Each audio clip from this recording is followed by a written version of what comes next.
Ya van a empezar los putazos, don Juan. Los americanos van a tratar de pararnos, pero van a fracasar. Narcos Mexico is the story that really could go up to the present day. Yeah, unfortunately, really good. So how do you decide what your arc is going to be? There are distinct eras of, the trafficking game.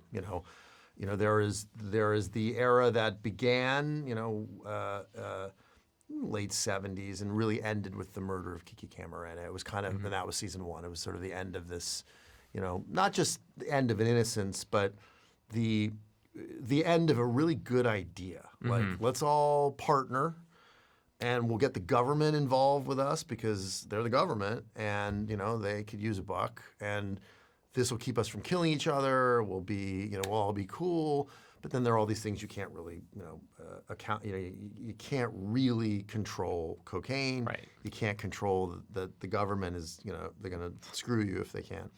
And so I always saw season 2 as very much the, from that point, death of Kiki Camarena to the end of the Guadalajara cartel.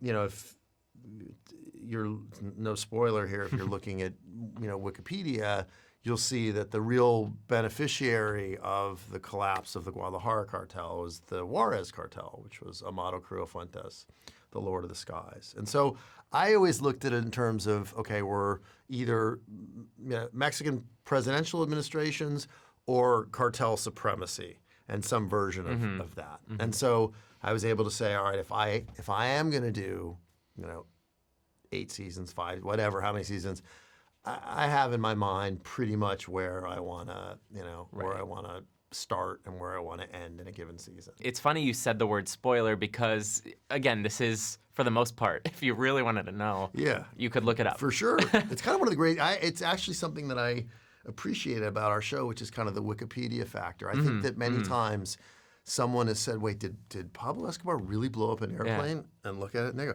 or did Caro Quintero, really, did they really burn his field? You can look these things up and find out they're true, and it adds sort of this, like veracity to it. ¿Qué tanto sabe de la civilización romana? Lo que hicieron, pues, unieron a los bárbaros, ¿verdad? Así que tú eres Julio César, para que sepas cómo acabó. There are certain characters that are amalgamations of a couple different people. There's someone like Isabella who is sort of a one-to-one to Sandra. Yes. And I kind of wondered, I guess maybe specifically in that example, where does that decision come from to slightly alter her and make her someone else? When we get conflicting information, when we, you will hear people who will tell, a conventional sort of the accepted version of events, and then someone else will come and say, like, actually, it's not that. And so the more sort of confused it all is, we see it as an opportunity to say, okay, what do we want to believe is true here? What is likely most true? Leyenda, the operation, the sort of for Kiki, the revenge, retaliation, justice, whatever you want to call it, was one of those things where I probably met 4 or 5 people, DEA agents, who said that they were in charge of Operation Leyenda. And they all had a different agenda. They all had different methods.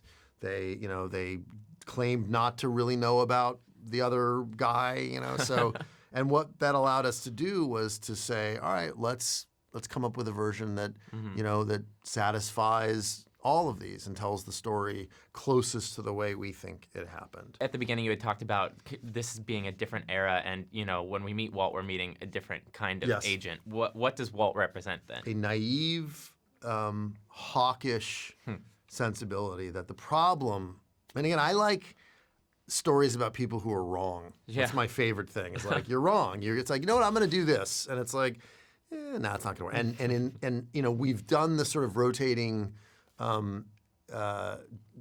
drug lords, but the idea of a cop who comes down and says, you know what the problem is? We haven't been willing to fight dirty enough. We got to take off the gloves and go. And that there's as a viewer, that's satisfying. It's like, finally, like, oh, that's what I've been waiting of. I got through, Murphy and Pena and Kiki, and now here comes a guy that's like, all right, it's on. And he fails too. And so that to me was sort of the, that point of view of the problem is we're not tough enough. They're tougher than we are. Not the case. Yeah, interesting. Yeah, I mean, that's not how you win. Ahora sí van a ver qué pasa cuando le abren a la jaula y dejan salir a los animales.